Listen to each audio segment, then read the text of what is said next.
Well, this was the plan all along, wasn't it? As soon as the Chiefs realized the gift they have in Patrick Mahomes, the idea was to surround him with weapons and reach for the stars. Well, the Chiefs have another Super Bowl opportunity. Welcome to SportsBeat KC, the Kansas City Star's daily sports podcast. It's Monday, January 25th, and I'm Blair Kerkhoff. The Chiefs captured their second straight AFC title on Sunday, rediscovering the power of their offense and getting aggressive on defense to defeat the Buffalo Bills 38-24. The Chiefs will meet the Tampa Bay Buccaneers in Super Bowl 55 in 2 weeks, and for the first time, a Super Bowl participant will play in its home stadium.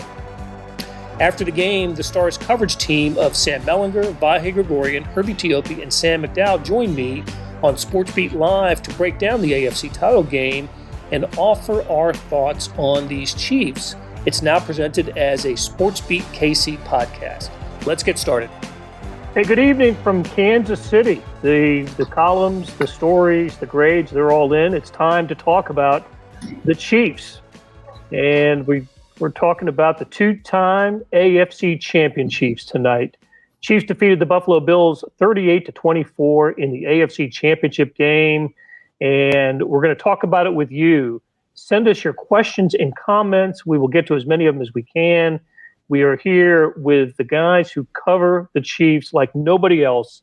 Sam Mellinger is here. Sam McDowell will soon be joined by Vahe, Gregorian and Herbie Teope. And guys, I've got on a legal pad, as I always do after the game, topics that we need to cover. Usually it's plays, players, that type of thing. But I wanted to start tonight by just discussing when the Chiefs are now going to the Super Bowl for a second consecutive season.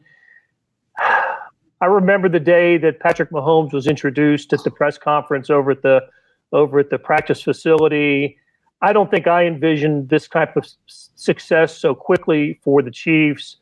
But once they realized what they had in Patrick Mahomes, I think the Chiefs, Brett Veach, Andy Reid, the Brain Trust did what they could to put a team around Patrick Mahomes and then dream a little bit. And I think that we're realizing, and the team is realizing that dream. So Sam Mellinger, I don't know what you wrote about, but I know you're the big picture guy. So how about laying some big picture on us?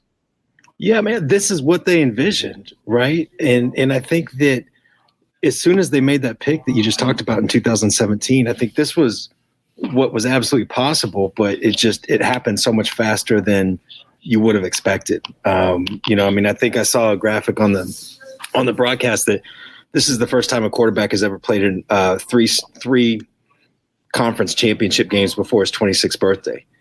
And, he's sort of like, and I was thinking about this. Am I right? Hopefully I am because I wrote it. But is Tom Brady the only quarterback who is just unquestionably more accomplished in his career than Patrick Mahomes? Well, Roethlisberger has 2 Super Bowls, no MVP. Right. Do you mean current quarterback? Yeah, in the league right now. Okay. And, Rodgers has 3 years. Rodgers has a Super Bowl victory and an MVP, and he's been to 4 other conference title games and can't seem to win one. Yeah. Especially when they play at home, he can't seem to win one. But, I hadn't thought about that, but yes. Yes. It's pretty wild, man. And the guy is like, if you just look at normal quarterbacks and their career arc, he's approaching his prime.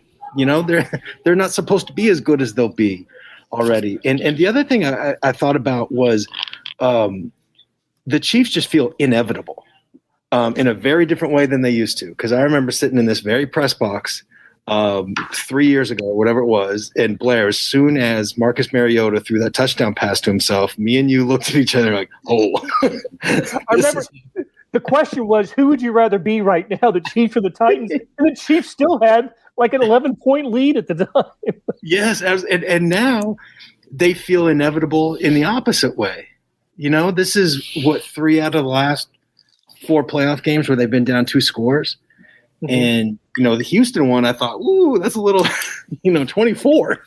That's a big number, but that's the only one that, just sort of like made me flinch or whatever. It's a remarkable thing to watch. It really is. I mean, I think this is once in a generation stuff, and this is the team of the next decade. It's the best of times. That's for sure. Yeah.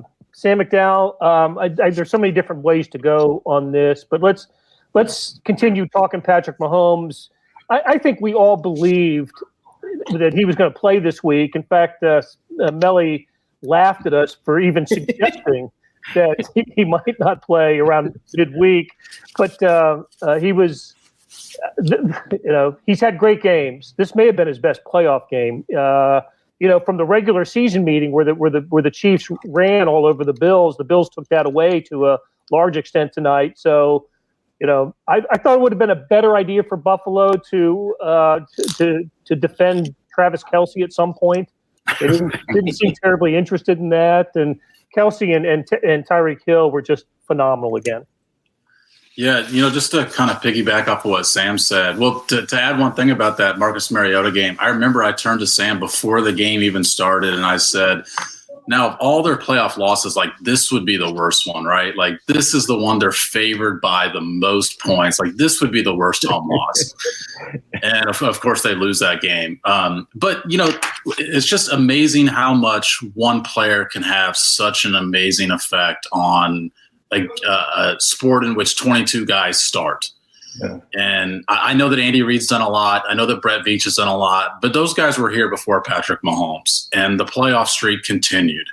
And so from 25 years without a home playoff win to a guy that's now won 5 times at home and also won once, of course, in Miami Gardens last year, it's just such a transformation. And like I said, you've got to give a lot of people credit for it, but what's the percentage of credit Patrick Mahomes deserve for this? I mean, it's at least half, right? I mean, that they weren't able to do this before this guy got here. And the whole fan base has gone from what is going to go wrong to, it's no big deal if something does go wrong. And it's incredible, especially growing up here. I experienced that.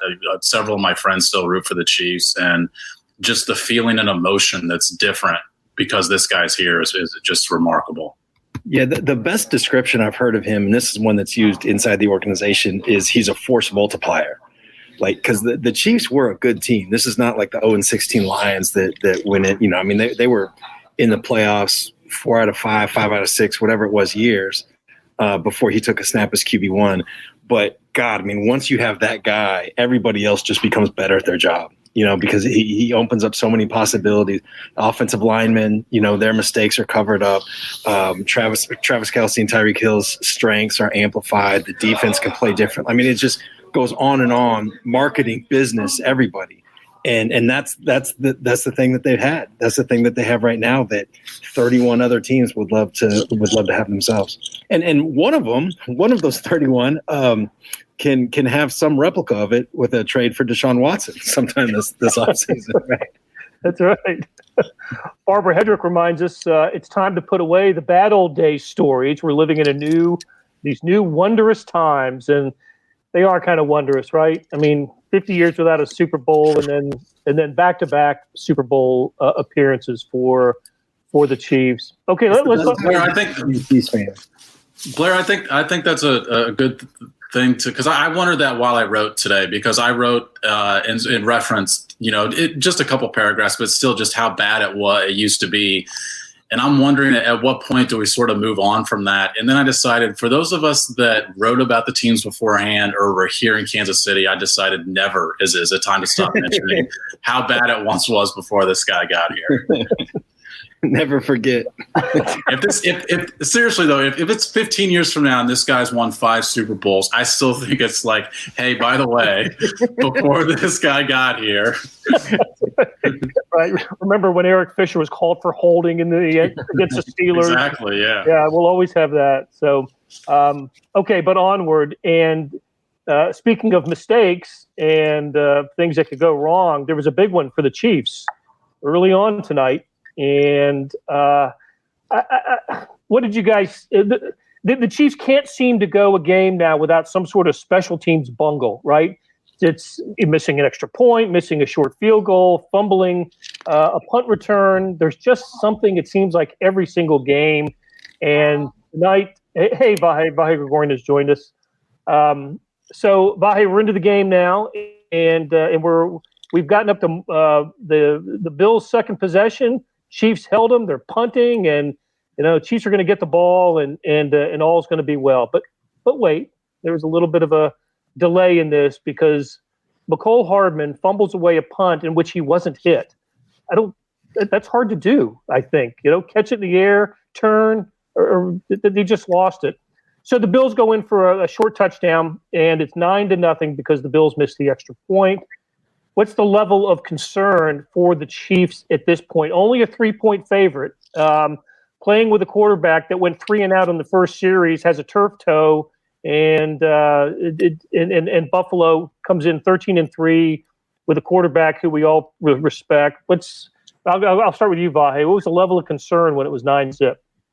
Well, I tell you what, Blair, I felt here in the auxiliary press box with you, I think there was a little bit of a whoa. We kind of looked at each other like, huh. But I think, and I bet you anything, I speak for everybody else on this call too. We've seen plenty out of this team that says others watching them might feel phased, but I don't think that's really indicative of their mindset at that point. And even with Patrick coming off of what he did, it's a very little thing in a way, but for him to throw that first deep pass on that first drive, basically 40 yards downfield on a dime to Tyreek Hill, I kind of felt like Patrick would be okay. And, it's a small sample set, but it was obviously pretty crucial. They went ahead and scored a touchdown right away, and then that kind of opened the floodgates. So,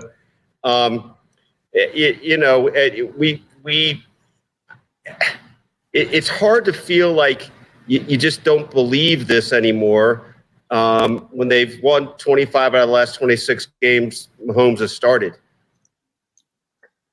Yeah, but how about the whole pregame idea of they only win close games, right? The last 8 wins were by an average of 4 points, and it always came down to a final possession. Either in the case of the Falcons, they had to the automatic kicker has to miss a field goal, and in the case of the Dolphins and the Browns last week, they got to pick up a 4th and 1 near midfield. And Did anybody have a premonition of a 2-score type of victory tonight? I was starting to hear that around town during the week, but I guess I wasn't willing to believe that it was going to happen.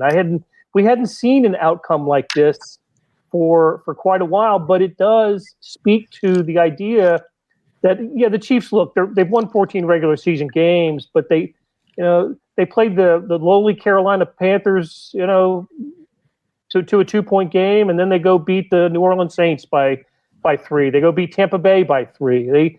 They just find a way to win games.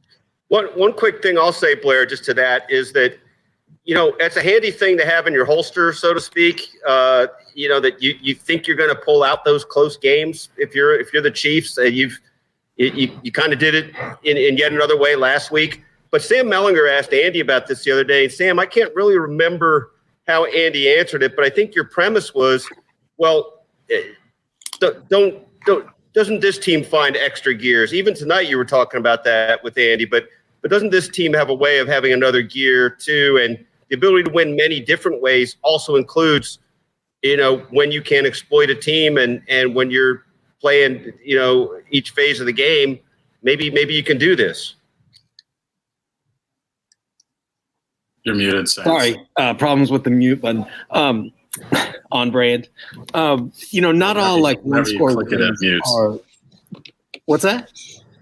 You said problems with the mute button. I said, yeah. Whenever you click mute, it mutes. Exactly.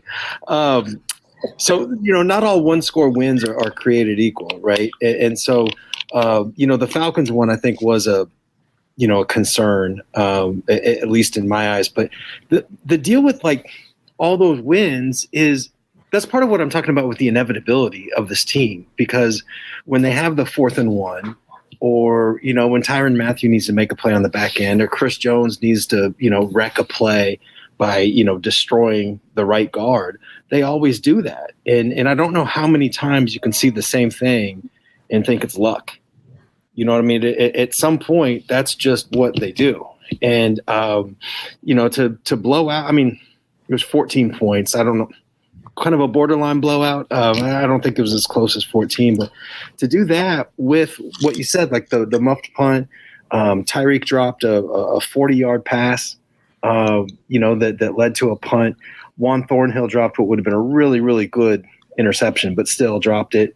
Charvarius Ward dropped what would have been a less impressive interception. You know what I mean? They had these mistakes, and they still did this to the team that I think a lot of people thought was, one of the best 2, maybe 3 teams in the NFL. It's just that's the inevitability. They just have so many ways to do it. You kind of expect them to find one. Hey, it's Blair. We have a special subscription offer for SportsBeat KC listeners, unlimited digital access to the Kansas City Star's award-winning sports coverage. Sign up now for 1 year of Sports Pass for access to all the sports news, features, and columns presented on the kansascity.com site, and it's only $30. That's a 40% savings off our regular rate. Your subscription will automatically renew after the initial term at $50 unless you tell us to cancel. Your subscription helps support the sports coverage of kansascity.com and the Kansas City Star, and that support has never been more important. Please visit kansascity.com/SportsBeatKC offer to get this special offer. And as always, thanks for listening. Well, and I think this was you, Sam, that asked Andy a question that got the answer that things got a little hay-wacky today. First time I've heard that one. I hadn't heard hay-wacky, so stay tuned for that one in your podcast later this week. Right. And I think in the same thought, it was like coaching the football team's like being a farmer. The work is never done. I have heard that one a couple times, but never hay-wacky. Well, I've never heard it from Andy, so I thought that was good. Herbie Teope has joined us. Hey, Herbie. Doggone it! What's going on? What's up, man? Hey, while we got you, Herb, let's talk. Let's talk a couple of injuries really quick. Looks like L'Jarius Sneed in the concussion protocol. And what was the other one? I wrote it down. Oh, Armani Watts in the concussion protocol as well. But I listen, 2 weeks, they'll be fine for the Super Bowl. The real concern, though, is Eric Fisher, offensive tackle. I didn't, the replay showed it, but I couldn't tell how it happened. But the post-game thought now is an Achilles injury. Andy Reid didn't say tear, but he just suggested that we're not going to see Fisher in the Super Bowl. Yeah, he strongly hinted at when he basically said, hey, it doesn't look good.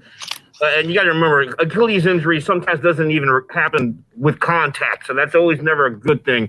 But yeah, with Fisher down, and the Chiefs were able to handle it. They moved Mike Remmers from the versatile Mike Remmers from right tackle over to left tackle, and then they kicked Andrew Wiley out from right guard to right tackle, and inserted Stefan Wisniewski in at right guard. And that's probably the lineup that you're going to see in the Super Bowl matchup against the Tampa Bay Buccaneers. But Fisher is obviously the big injury from today. He did. Adam Teicher from ESPN did ask him after the game if it was a tear, and he said yes. That's the way it looks right now. Yeah.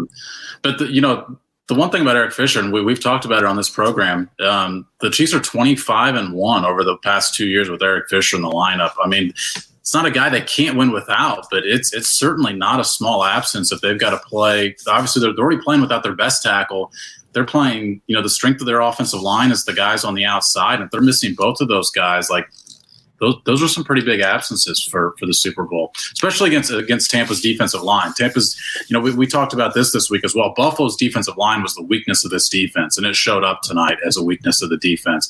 Tampa's not built that same way, and if they can get pressure with four, we've talked about it several times, that's sort of the way you can disrupt this offense. Larry Looper informs us that he has smoked haywacky, so that's good to know. And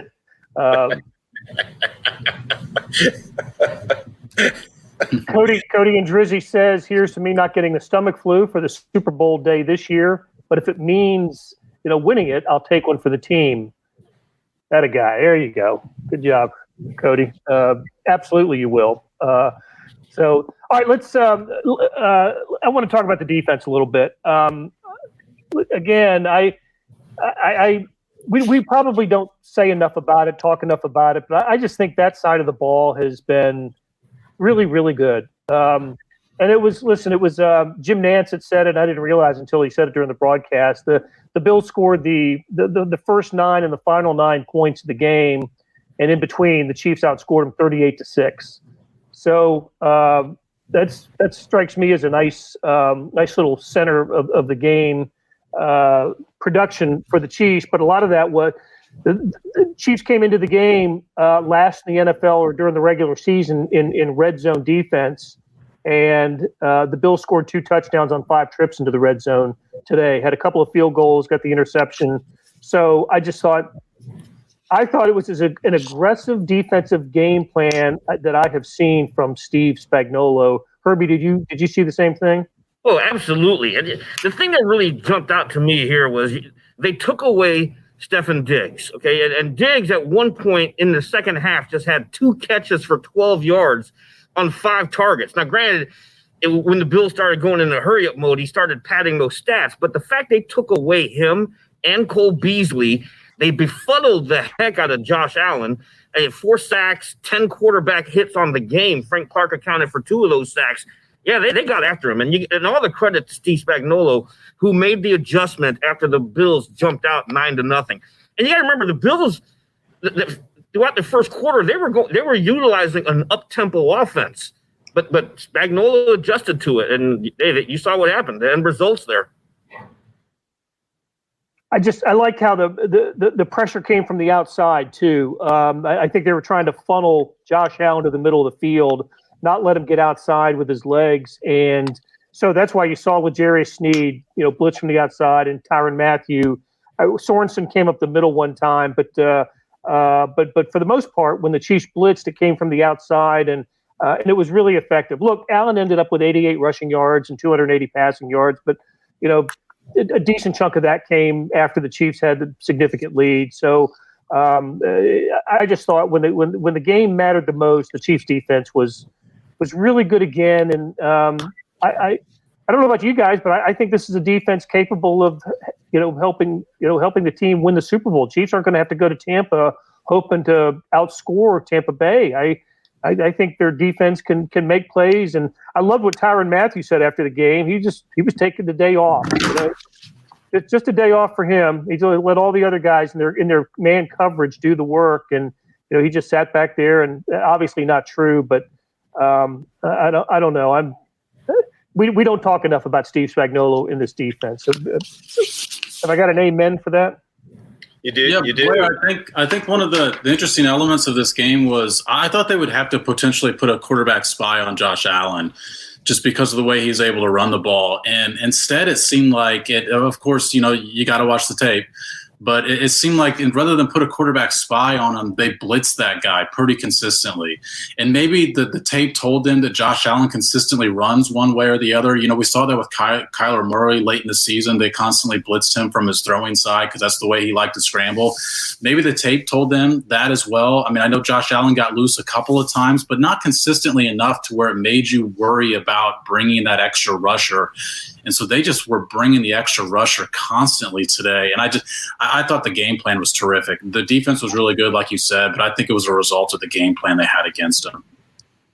And we talked about this a little bit, but it really stood out the effectiveness of blitzing defensive backs in particular.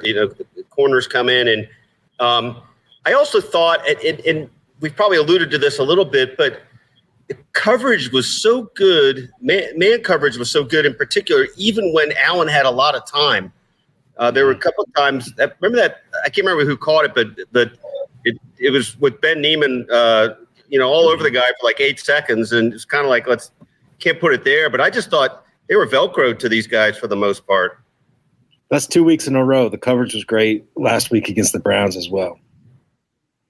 Well, and now, they play 2 playoff games against quarterbacks that use their legs, and now they're going to play a third one against a quarterback that really doesn't, not at his age anyway. So that'll we'll see how that changes the game plan for the Chiefs. I think the game film, even though he didn't have great stats, is going to be really kind to Chris Jones. That guy was putting pressure. A lot of times when you saw Josh Allen backpedaling, it's because 95 was bearing down on him, and he didn't get a sack, but I think he impacted the game in a big way. And a few of our viewers noticed the swing that he took at Josh Allen, and could he get in some trouble for that? I don't know. I don't know how that works. I guess you can get fined without being penalized, can't you, Herbie? Yep, you absolutely can. You absolutely can. And they're going to take a look at it because it's a quarterback. So you'll have to wait and see if the NFL decides that's fine worthy. Okay. Well, he took the punch at an offensive lineman, right, in the first half? Yeah. But Sorensen got fined last week, so that's your perfect example for that helmet-to-helmet hit. And obviously he did not get penalized for that against the Browns. Yeah, but he did that against a wide receiver. Again, we're talking about a quarterback. This is a completely different animal. So the league will take a look at that. But it was. I think Sam's right. There was a swing to an offensive lineman in the first half, and then he was. I don't know how much he was in the scrum in the second half toward the end of the game when Alex Okafor, I thought, made a really poor decision. With after Passanio had the sack, or they whistled the play dead, Okafor didn't stop. So that'll be interesting. It'll be something to keep an eye on. I guess that kind of thing comes out later in the week, doesn't it, Herbie? The fines, the decisions on those types of things. So yeah, the league will levy those fines. Usually, players would be notified Thursday, Friday, and then they'll announce it on Saturdays. Right. Hey, Jordan Tribe asks a good question. Did we notice any moments where Mahomes' turf toe was an issue? Hey, what do you think? I know you wrote about Mahomes. What I didn't think so. It looked like he was mobile. I guess we got that little glimpse on TV, and we didn't really get to ask him about it after the game. It was pretty abbreviated, but of the turf toe shoes that he was wearing, I didn't really know how those were treated differently. Andy Reid didn't say this before today, but he spoke tonight about calling that toe an amazing thing to see, I think was how he put it, for how black and blue it was. And evidently the treatment for that was pretty good. It seemed, from what we're told anyway, that the swelling was reduced quite dramatically. I don't know what turf toe treatments really entail. It seems like that could be a real nagging problem. But Patrick sure seemed pretty mobile, a little too mobile for my comfort a time or two. There was one play where I think Blair, we were watching here together, but he's cutting it back into the field when he should have just gone down. It's like, what are you doing? I think I wonder if anybody else wanted them to run that option though early, just to absolutely make people's heads explode. The cut back into the field too was just to give him another chance at just the most awkward slide in the NFL. He just kind of that one. It wasn't even a slide. He just kind of sat down. Guy can do everything on the field except for that. Yeah, and I believe Andy Reid in the postgame called it swollen and black and blue after the game, and he was in a lot of pain on Sunday and Monday of this past week. We didn't get a chance to explore this topic further, and it wasn't necessary because of the because of the updates we were getting throughout the week. But didn't you guys get the feeling that Mahomes was never not going to play? I mean, I think they knew that as early as Monday,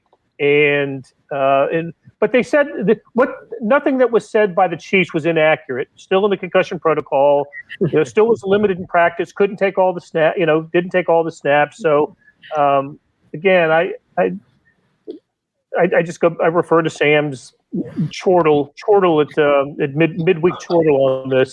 I love the fact that on Friday, he's in the concussion protocol. Then less than 12 minutes later, Mahomes comes out. I'm not in the protocol anymore. I love that. I just love that. He physically took himself out of the protocol. He just I love the fact that attending physician Tyrann Mathieu had it assessed last Sunday with the. I could tell by the look in his eye. That was kind of a great way to put it, because I was sort of wondering what the look in his eye might have said to others.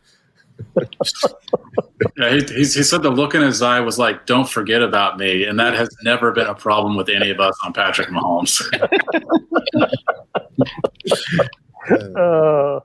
All right. Does anybody have any memories of the Tampa Bay regular season game? And so let's just have a quick first impression of the Super Bowl matchup. Herbie, let's start with you. They better. Hopefully, they know how to cover Tyreek Hill now. That's the only thing I got for you from that game. Goodness gracious, Tyreek Hill had himself a game where a first quarter, whatever you want to say, but hopefully, I can't remember that cornerback's name now. Carlton Davis. It's Carlton Davis. And if Blair's asking if anybody has memories of that game, I guarantee you Carlton Davis has memories of that game. Yeah, hopefully they have a plan for him, or Hill's just going to go berserk again. You know, I'm sure all of us watched a lot of that Green Bay game today. They had him one-on-one with Devontae Adams a lot today. So I don't know. I mean, the strategy with Mahomes is not to leave just a single safety up top or to leave guys one-on-one, and they did it a lot today. And Todd Bowles likes to play that style of defense, and he's either going to have to adjust to Mahomes, or I think Mahomes is going to tear him up again, just like he did. And what was that, like week 10, 11? Maybe week 12. Week 12. Yeah. The issue they're going to have with that, though, excuse me, is presumably without either of their tackles. That's a really good group of pass rushers that's hard for anybody to block. And the Chiefs are going to be missing not just the two tackles, but I think we'd all agree the Chiefs' best offensive linemen, their two best offensive linemen, are those two. That's they're going to have to figure something out there. Yeah, they are. I was a little surprised the Bucs won today. I thought the Packers would have they certainly had the revenge motive, and that touchdown the Tampa Bay scored just before halftime was such a killer for the Packers. And I was looking forward to just a Rodgers Mahomes game, but Brady Mahomes that hasn't disappointed in any of them. In any of the times that they've matched up. What's they even with each other? Yeah, the win this year made it 2-2, I think, in the head-to-head. I think 2-2, and is it right, Blair, that is Brady the only quarterback that's beaten Patrick Mahomes twice? He is. Yep. Yes, he is. So, all right, guys. Well, we're going to have plenty to talk about with the Super Bowl in 2 weeks. And I don't know when the next one of these shows will drop, but we'll let you know when that happens. We've got we still have some work to do here before we all get out of here. So thanks for joining us tonight, everybody. And thanks to Sam Mellinger, Vahe Gregorian, Sam McDowell, Herbie Teope, and Beth Welch, our producer. We will talk to you soon, and we will talk to you often over the next 2 weeks. Good night, everybody. That'll do it for today. Thanks to our production staff and everyone who helps make SportsBeat KC happen. Derek Donovan, Beth Welsh, Monty Davis, Jeff Rosen, Chris Fickett, and Savannah Smith. A tip of the cap to our coverage team of Sam Mellinger, Sam McDowell, Vahe Gregorian, and Herbie Teope for Talking Chiefs. Links to their stories can be found in the show notes and on kansascity.com. Hey, we have another deal for you, especially for those that want a deeper dive into the Stars' terrific Chiefs coverage. For a limited time, you can subscribe to Sports Pass for 99 cents a month. That's right, 99 pennies a month. After 3 months, it auto-renews at $5.99 a month unless you cancel. How do you get it? You go to kansascity.com/SportsPass2020. That's kansascity.com/SportsPass2020. Yep, that's last year's year, but it's this year's deal. Do you want more than just sports? I know I do. Check out the entire Kansas City Star product. Sports news, features, commentary, and analysis, the whole thing. You get all the stories written by my talented colleagues, plus additional news, sports, and business coverage with the e-edition. The details for all of these deals can be found at account.kansascity.com/subscribe. And If you're having trouble hunting down any of these offers, you send me an email, bkerkhoff@kcstar.com. I will get you to the right place. So whether it's the Sports Pass or the full subscription, you're getting and supporting the best sports and news coverage in Kansas City and helping us produce programs like SportsBeat KC. Thanks for listening. We'll be back on Tuesday with another episode.